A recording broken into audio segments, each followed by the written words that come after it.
This is Sarah Jones on the Politicus Pod for Politicus USA's The Daily. Make sure you subscribe to our Substack so you don't miss any episodes. Well, it's another day and another Comey hit job, this one on President Joe Biden. Robert Hur's special counsel report exonerated President Joe Biden on the classified documents case, but that's not the headline. The press took the bait as if they learned nothing from 2016. The headline from folks like the AP was that basically Joe Biden is elderly and has memory problems. So this is a good time to point out that President Biden sat for this interview for 2 days, October 8th and 9th, as he was dealing with the international crisis of the Hamas attack on Israel on October 7th. This partisan hit job on President Joe Biden went so low as to attack him in a DOJ report for not recalling the date his son Beau died, a matter that was wholly unrelated to the issue of classified documents and had no place in an official report, given by someone who does not have any expertise in memory issues and was not called upon to give a report about anything other than classified documents. The report was issued by Trump appointee and apparent Trump supporter whom Merrick Garland appointed as special counsel over Biden for some unknown reason. This man even stated that Biden willfully took the documents and shared them, and yet later in the report admits he has no proof of this. Is this a clown show? What is going on? Why wasn't the report even looked at by Garland before it was being published? You might be wondering why Biden's age is even being raised as a concern when his opponent is an adjudicated rapist found liable for fraud who faces 91 felony counts, including for acts against the United States, and is not only an authoritarian but also elderly with memory problems. The point, or at least the result, is to conflate Biden with Trump as similar while glossing over Trump's egregious criminal indictments, incompetency as president, 2 impeachments, sexual assault accusations, including a jury finding him liable for rape, and worst of all, his attack on this nation after he lost an election, and the continued attempts to use lies about fraud to steal votes from over 81 million Americans. That is the story. The real story is how different these 2 men are, even though on the surface they are both white, older, and stumble when speaking. And even this requires context because while both men forget names and dates, Trump speaks in 2nd or 3rd grade phrases. It's not clear he has a grasp of nuanced policy on any matter, whereas Biden clearly does. Biden goes to work every day and does the job. Trump did not. Biden holds press conferences and takes questions. He answers with comprehension of policy, and even when he stumbles, which he does, the man has a stutter, and he's older, but even younger politicians misspeak often enough that this shouldn't be raising eyebrows. In fact, as they were criticizing President Biden for his, quote, memory issues, Sean Hannity couldn't pronounce Angela Merkel's name, and Jesse Waters called Kristi Noem the governor of South Carolina. Are they being fired? Are they qualified for their job? Speaker Johnson confused Israel with Iran on Meet the Press. Is his memory the topic of discussion? If not, how come? Just in passing, Trump forgot what year he was president during his time on the stand in the New York trial. As president, he suggested that Frederick Douglass was still alive and, quote, being recognized more and more. He confused a photo of his rape victim for his ex-wife during a deposition. He called Nikki Haley Nancy Pelosi repeatedly recently. He thought he was running against Barack Obama. He said Viktor Orban is the leader of Turkey. He claimed voter ID is required to buy bread, and he's had to be told where he was during a speech. So these 2 men are not the same. You are being misled deliberately to conflate these 2 people. So let's talk about this. There's 3 parts to this. There's the DOJ, there's the press, and there's you. So, first of all, Department of Justice officials, they say Hur put his thumb on the scale. I'm going to read you a few of these former justice officials and what they had to say about this. Former Attorney General Eric Holder, Special Counsel Hur report on Biden classified document issues contains way too many gratuitous remarks and is flatly inconsistent with long-standing DOJ traditions. Had this report been subject to normal DOJ review, these remarks would have undoubtedly been excised. So that's something to note. Why weren't they excised? Former Assistant U.S. Attorney Andrew Weissman, it's also exactly what you're not supposed to do, which is putting your thumb on the scale that could have political repercussions. The vernacular in the Department of Justice is put up or shut up. You either decide to go forward that there is proof here, or you don't say anything at all with respect to your opinions about the case.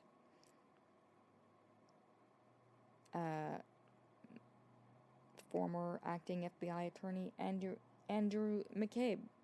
You have to have explicit evidence of willful retention of these documents, and that's just not present in this case. There's so many here.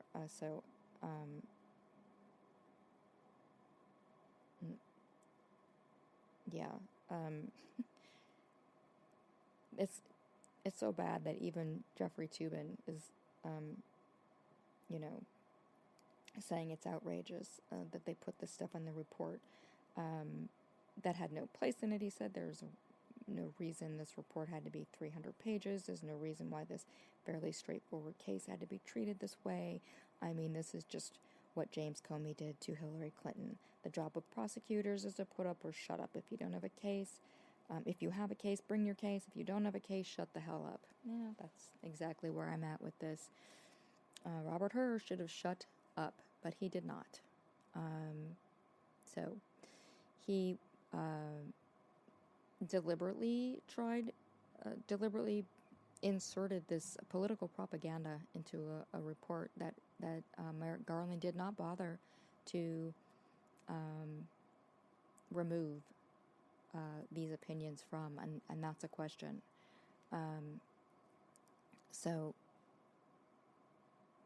Neil Katyal, former acting U.S.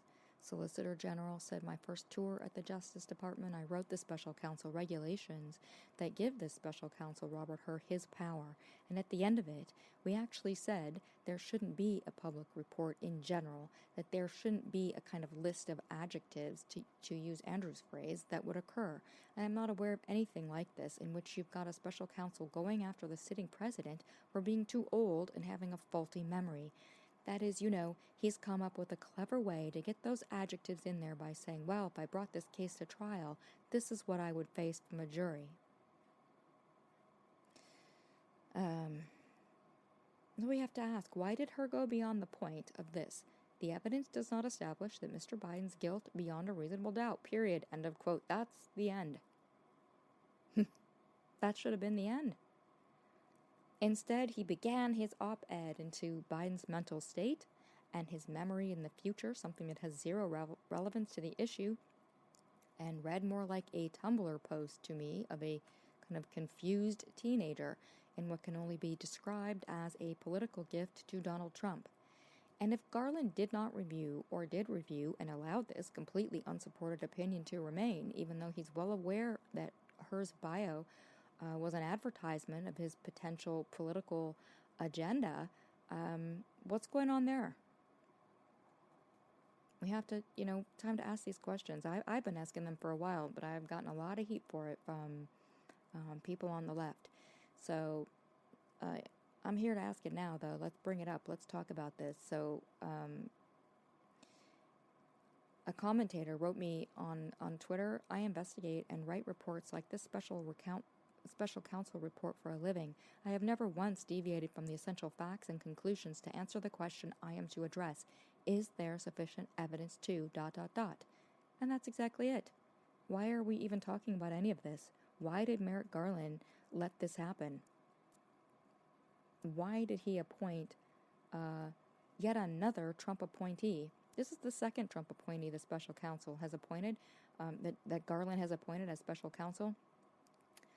perhaps in some kind of mistaken or misguided effort to appear neutral to Republicans. Newsflash for everyone. Republicans are never going to care if someone is neutral. They're not looking for neutrality. Okay? There's no way you're going to appease them. They're never going to come on board. They're never going to agree that you're making sense. It's not going to happen. That is never going to happen. Not while they're under this, Trump cultism, and they have a whole media ecosystem supporting that. It's not going to happen. And this is frankly the biggest weakness that we have facing authoritarianism. This desire to be even-handed when the opposition is playing a death match, and the belief that somehow, this is problematic. There's this belief that everyone in D.C. seems to share, and everyone in the nation, in the media, seems to believe. The only people we can trust to be fair are Republicans. We can only trust Republicans to judge a Democrat. But also, we can only trust Republicans to judge fairly a Republican president. We had to have Republicans judge Trump, lest somebody have a political agenda, but that wasn't good enough for them either, because those people, when they didn't go along with the Trump agenda, that they were being unfair. So they were replaced. Yeah. Got to have Republicans. Not just Republicans, because, maybe I'm sure there's Republicans in the Department of Justice who aren't MAGA, but these are people appointed by Trump. I think we know about his judgment and the kind of people he picked by now, and the fact that he also tried to weaponize and almost was successful, the Department of Justice, in stealing that election, because he put people in there who were willing to go along with it. So yeah, these are not people to be trusted.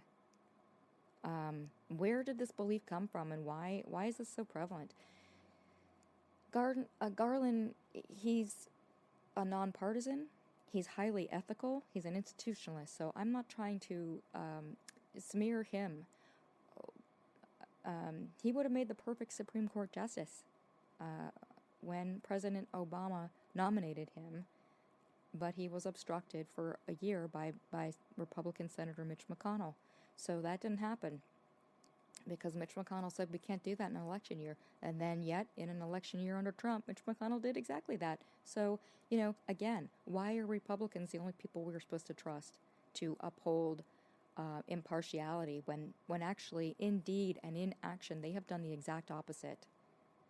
Okay, they are weaponizing the legal system, they're weaponizing the political system, they're weaponizing our institutions, and they're weaponizing the press. Everybody better get with it, because this is what's happening. If you try to appease those people, you're going to end up with an autocracy and not a democracy. Garland would have been a great Supreme Court justice. His ethics alone would have changed the course of the Supreme Court from what it has become today. Imagine that, it would have been a different body, and he would have been really good at that. But we're fighting encroaching authoritarianism, and this does require a certain temperament and a spine that he doesn't have. He's a brilliant person. He's got a lot of integrity, but we can see how easily exploited his excessive tendency towards congeniality and institutionalism has become. So not every person with integrity can be a warrior, and Garland is showing himself to be incapable of rising to this moment in history. So on this matter, I continue my criticism of his appointment to Attorney General, and no, it doesn't matter how much people yell at me about it.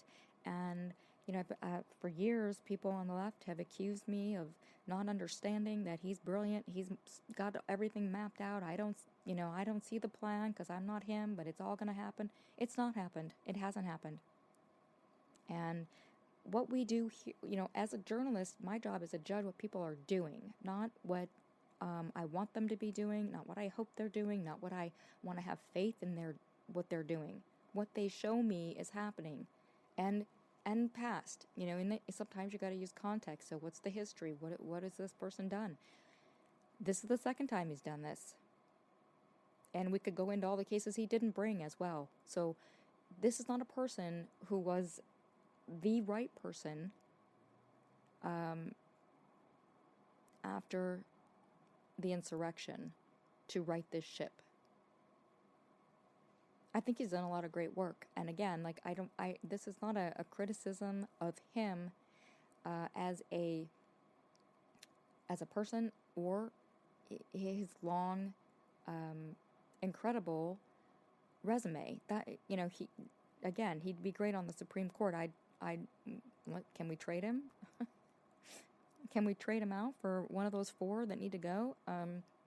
That'd be great, because he is this sort of nonpartisan actor, which, to think that that's look again, like this is the guy that Obama picked, and this is the guy that Joe Biden picked. They didn't pick some partisan actor to enact their, but why not? At this point, I'm wondering, when the Democratic Party has come to represent democracy against encroaching sort of fascism from the right, and not the far right, but the overall trajectory of the Republican Party is an attack on democracy. So this is what we're up against, and so looking at Democrats, can you bring the goods? You're all we've got. You're the pro-democracy party. It's got to be better than this. Sorry, guys. This isn't good enough. This is not getting the job done. So, yeah, go ahead and yell at me about it, but this is the way it is. I wish it was different. Now, in terms of, so from the Department of Justice, that's what's happening there. Then we have the press. The press feasted on the carcass of Biden's grief last night, and it was grotesque. The environment that we are living in is certainly not about justice. It's not about fairness, and way too much of the DC press is operating more as a tabloid media than as political press. The people like you guys, you're going to have to insist on better by refusing to reward this kind of tabloid orientation, ambulance chasing, drama-seeking coverage to what's supposed to be, this stuff matters. We're not talking about celebrities here. We're talking about the people who make law. We're talking about the people who decide whether or not we're going to shoot migrants at the border. So, yeah, it's kind of important. Hang on. My dog. Hello. My dog, who ironically at this moment is interrupting this podcast, is named Bo. And he is named Bo in part after Bo Biden, and also after, as kind of a play on Barack Obama, Bo-Bama. And his real name, my dog's name, is Bo-Bama, the real president, because I got him in 2017, when we did not have a real president, as far as I was concerned. Yes, I acknowledge that Donald Trump was the actual president. I'm not a election denier, but in terms of someone who should have been there, no, he should not have been there. So, back to this. Sorry for the interruption. Dogs first, though. So, yeah, last night, the White House press corps attacked President Biden in what can only be called a feeding frenzy of kind of ambulance chasing, cheap tabloid tactics. They attacked him harder than they've ever come at Trump, who, again, is facing 91 indictments and tried to overthrow the U.S. government to steal an election. They were so rabid that career journalists were expressing their disgust. John Harwood said Biden's press conference showed the same thing that his performance in office has shown for 3 years. He can do the job. Mexico or Egypt meant nothing, but the GOP political apparatus is a bad faith enterprise, and mainstream press has been knocked silly by financial/political pressure. Matt McDermott said 4 separate articles in the New York Times today about Biden's age, including a 35-paragraph front-page article on the verbal gaffe. Trump's own verbal gaffes are mentioned once, 21 paragraphs in, when we're told they don't matter because, quote, voters do not question his sharpness, unquote. This isn't journalism, this is electioneering, and it's not reporting, it's punditry. This is the press openly speculating on politics, rather reporting on substance, quite literally calling balls and strikes on what they deem voters should and should not care about. And then Adam Frischner weighed in and he said about this press conference last night, Biden addressed their concern, gave access they wanted, patiently waited through wildly screamed questions, and gave a long, substantive answer that marked a shift in U.S. foreign policy on a major conflict. They're fixating on a slip. Did anyone in that room, did one single person genuinely believe he doesn't know who Sisi is or what country he rules? If so, ring me, because I will eagerly await your call. If you knew what he meant, and you know he knew what he meant, maybe you should cover the substance of his answer. And that is absolutely correct. You know, this job is not supposed to be about gotcha, these gotcha moments. Oh, you failed. No, it's about, did this slippage, does this have wider connotations? Does it have implications that the voters need to know about? If it doesn't, why are you talking about it? Why is it the main thing you're talking about? And using it to suggest someone is incompetent when you know they're not.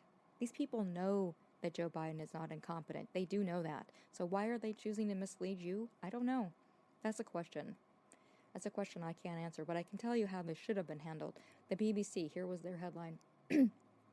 Excuse me, I'm losing my voice because I've had to record this, I think 5 times now because my recording equipment's not working. Here's how the BBC handled it. Joe Biden, a political hand grenade disguised as a report. Yeah, that's the right headline. So now we come to you. That's the third part of this equation. Garland allowed this political operative to inject a piece of blatant propaganda into an election year. The goal was clearly to manipulate you. So make no mistake, you know, it was effective, and it is effective on smart people. I had a very smart person that I respect. I read their comment last night on Twitter. It said this very much had worked on him, and it wasn't until he read all the criticism of it that he kind of checked what he was, the narrative that had already formed in his head. Oh, that's the point of propaganda. You hear it over and over again, and it takes root. And part of this is exactly why Republicans are choosing this issue, because Joe Biden has a stutter, and so this matches up with some of what you have seen of him, and it can easily be spun as, oh, you know, and he does misspeak. My God, he's been making gaffes his entire career. He's kind of known for that too. I mean, this is what, so you can, if you have a candidate like Donald Trump, who, you know, is a criminal indicted. He's indicted for 91 criminal counts, and he's been accused of all kinds of horrible things and been found liable for rape and fraud already. And he has his own cognitive issues, and he barely showed up for work when he was president. And he mismanaged a pandemic that resulted in the deaths of hundreds and thousands of people. If you're running that person, that's the leader of your political party, what are you going to do? Well, you're going to project those faults onto the other guy. That's what Republicans have long done, and it always works. And that's what I want to talk to you guys about. Why does that always work? Who is buying into these narratives? Well, really, we all do. And it works on everyone, because it slowly kind of erodes our perception of reality, and that's what it's intended to do. So they are using this weakness of Joe Biden's, and, you know, and it is his weakness. They're using that to drive a narrative that's not true. Joe Biden is not incompetent. He does not have cognitive problems. I do cover this White House constantly. I cover White House calls. His administration is constantly working for the people, and really a true statement could be that his administration does more for the people of this country in one day than Donald Trump did in 4 years. So to try to undermine that in any way is just to suggest that he has cognitive problems when he demonstrates in these press conferences, and he's talking off the cuff, that that's clearly not true. It's just not true. If you don't like Joe Biden, pick something else, because that ain't it. It's just not true. But they're doing that because it does play into his verbal gaffes and his stutter. So they can't attack him for anything else, though. Please understand that. If they could, they'd be doing it. They got nothing else. They've been trying to impeach him. They can't find anything there. They have nothing. And so this is what they're relying on. And they're relying on you falling for this and your friends and family falling for it, and at least it depressing morale and depressing voter turnout. That's the least they hope for. Maybe they're going to get votes out of this. Why would anyone look at Donald Trump and think, well, he's a better... If both men are the same, and they're not, but let's just say both men are the same, but one's criminally indicted, one's been found liable for rape, and he's been found liable for fraud, and he tried to steal the votes of 81 million Americans, which one should I pick? I don't know, I'm really confused. If that's happening for anyone, I don't know what to say. I mean, at this point, it's really... It leaves me speechless sometimes, but, every non-MAGA voter who's repeating and concerned trolling about this hit job on Biden is part of the problem, and that's where you guys can come in. You can help people understand this. And, you don't see the right repeating attacks like this against Trump, and that's because they're in a cult. Nobody wants to be in a cult. The left shouldn't be in a cult either, and I'm not suggesting you should be. The left prides itself on not being in a cult. So do independents, and I'm talking to you guys. Independents, Democrats, the left, progressives. For decades, you guys have all taken pride in, criticism of your own choices for president. That's been a badge of honor. And we should encourage that, and we should encourage examination and critical thinking about every single politician. But let's not expect political gains if we don't give political cover. And this is when you give political cover. When there's propaganda being waged, this is a war. And you can't expect democracy to win if you hold your nose and say, I can't vote for Biden because he's too old, even knowing that your stance means that women are going to be denied health care nationwide, and undocumented immigrants are going to be killed, and black people are going to continue to be murdered by the police even more than they already are. Those are things that are at stake in this election. This election is bigger than our feelings, and we just have to grow up as a populace by stopping this, waiting for the unicorn approach. There is no perfect candidate. There just isn't. There isn't someone Republicans aren't going to lie about, and everybody's got to have their come to Jesus moment about this and face this fact. There's nobody, I don't care who you have in your mind that you think is so great, they're going to be destroyed by this apparatus, just like it destroyed Hillary Clinton, just like it's trying to destroy Joe Biden. It worked against Hillary because she's a woman. It didn't work against Joe Biden, I think in part because he's such a well-known person, and it's really hard to attack somebody that's been in public service his entire career. And the American people know who he is. And he was vice president for 8 years. It's just harder to do that kind of thing. Again, and he's a white man. Let's face it, this country's still got a lot of issues. Those are all benefits when it comes to being attacked with a propaganda war like this. And I don't make those rules, and I don't like those rules. I'm a woman. I've been on the receiving end of that many times myself. I'm just telling you that it's effective against the American populace, and that's what we're up against here, and that's where you guys come in. We're not going to have another Obama this generation, and so we've got to motivate ourselves. Obama, he motivated people, and that's not who Joe Biden is. He does motivate people, but he's not the same. He's not charismatic like Obama was. Let's face it. But we got to motivate ourselves and our communities based on our shared ideas and principles and our care about this democracy. So don't be the sucker. Don't let your friends and family be the sucker who fall for Republican propaganda every single election year while fooling ourselves there's some unicorn that's so perfect that Republicans aren't going to lie about them. There's no candidate so great that Republicans won't destroy them with manufactured drama.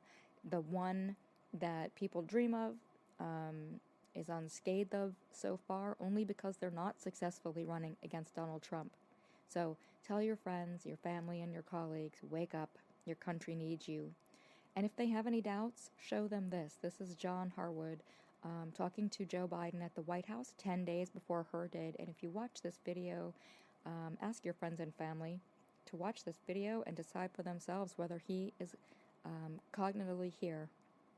So this, boy, this is a lot. And one thing that keeps me going in this time of when media companies are going out of business, and I'm happy to tell you that, we don't have a board of directors, we don't have investors, we don't have venture capitalists, so we don't have to answer to those people.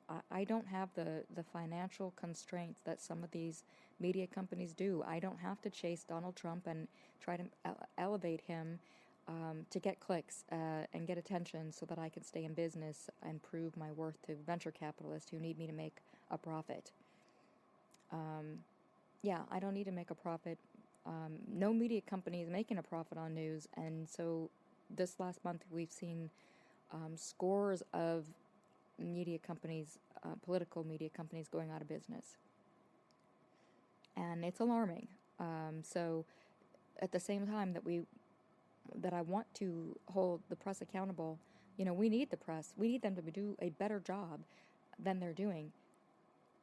We just have to make sure we're not rewarding this kind of attention farming, this kind of using outrage and amplifying this horrible political terrorist group, basically, in this country. Anyone that's giving them cover, they're not doing their job. Their job is to cover politics in a way that helps you understand how to vote to better your own self-interest and to further your values and to uphold our democracy. That's their job, and to hold power, hold power accountable. Holding Joe Biden accountable for the memory of the date of the death of his son has nothing to do with the job of journalism. It's not the job. So I believe in you guys. I believe in the people, and I do think that we have seen the people rise up since Roe was overturned. Independents and even some Republicans crossing over. We've seen people turn out, and I believe in that.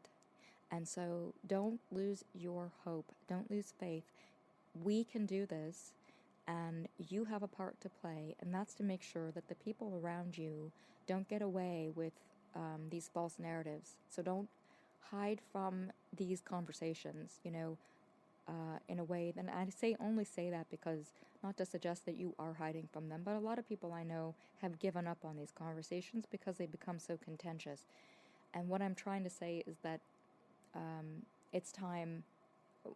We're not being called upon to go to war, to put our lives on the line in a battle. What we are being called upon to put our put our principles on the line and have these conversations with people. They're hard conversations, but I'm encouraging you to have them. And, if when you're put off by it, just remember, and I know every single one of you has had this experience of being inundated with propaganda from conservatives in some form, online or at dinner, at a family dinner, because they'll just come at you. You're not even talking about politics, and they'll bring it up, and they'll start with these crazy conspiracy theories, and you don't know what they're talking about, and it's really aggravating. But we need to start having dialogue. Don't be afraid to be as annoying as that person, because they're not afraid of annoying you.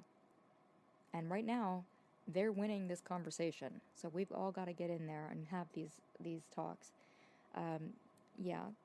So I'm hopeful, and I hope you guys can feel some of that and take some of that with you on this day.